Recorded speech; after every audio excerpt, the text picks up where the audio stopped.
मित्रों, पिछले 5 महीने में सिर्फ मध्य प्रदेश में ही 785 पत्नियों ने अपने पति की हत्या अपने प्रेमियों के जरिए करा दी है।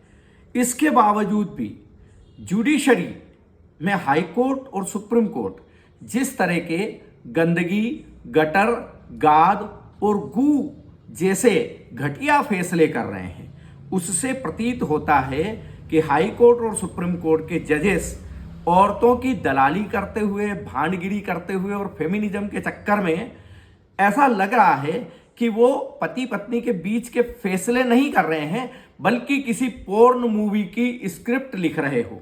मसलन कुछ फैसले आपके बीच में पेश है।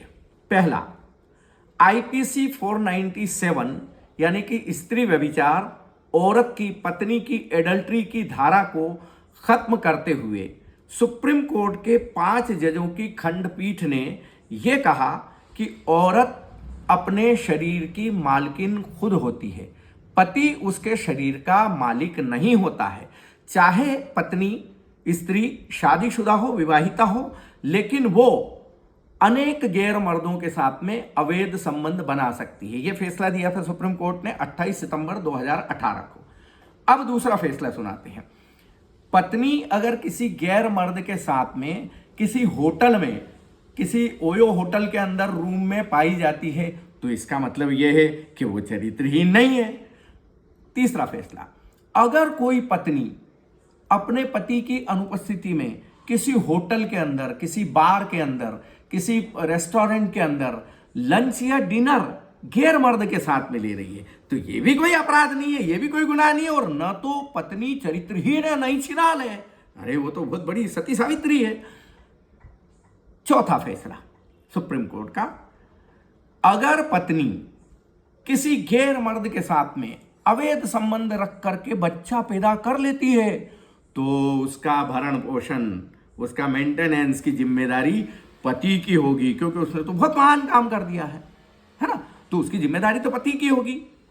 पांचवा फैसला, पत्नी अगर कभी कभी अकेजनली पति की अनुपस्थिति में अपने बॉयफ्रेंड के साथ में अवैध संबंध बना लेती है या रात गुजार लेती है, तो यह भी कोई अपराध नहीं है।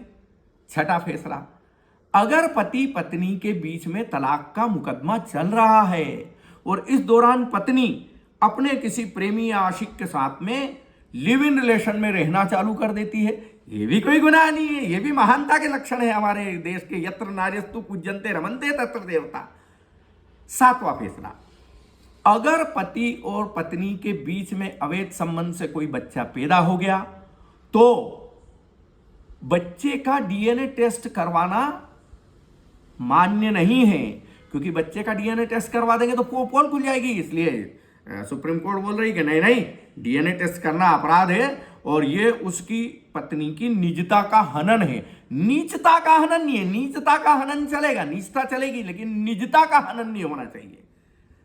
अगला फैसला, अगर पति और पत्नी में से पत्नी अगर किसी गैर मर्द के साथ अवैध संबंध रखती है और उसकी कॉल रिकॉर्डिंग या व्हाट्सएप चैटिंग या सोशल मीडिया की कोई चैटिंग पति रिकॉर्ड कर लेता है और उसे कोर्ट में पेश करता है, तो यह मान्य नहीं है, क्योंकि उसकी छिनाली के सबूत भी उसकी निजता का हनन है। नीचता चलेगी इस राष्ट्र में, लेकिन निजता का हनन नहीं होना चाहिए, यह भी मान्य नहीं है।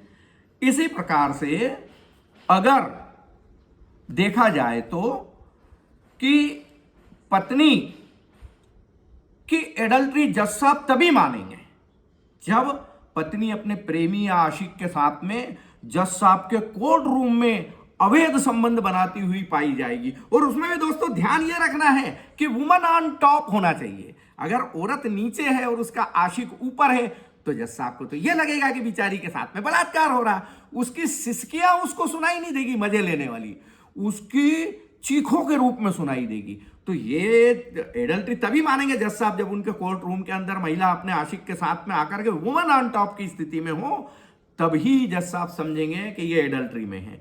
इस तरह के फैसले को देखते हुए क्या आपको ऐसा नहीं लगता है कि हाई कोर्ट और सुप्रीम कोर्ट के जजेस पोर्न मूवी बनाने पे तुले हुए हैं? यानी कि जुडिशरी की पोर्न मूवी या न्यायपालिका की पोर्न मूवी बहुत जल्द आने वाली है, इंतजार करें। नमस्कार, धन्यवाद, जय हिंद, जय भारत, वंदे मातरम।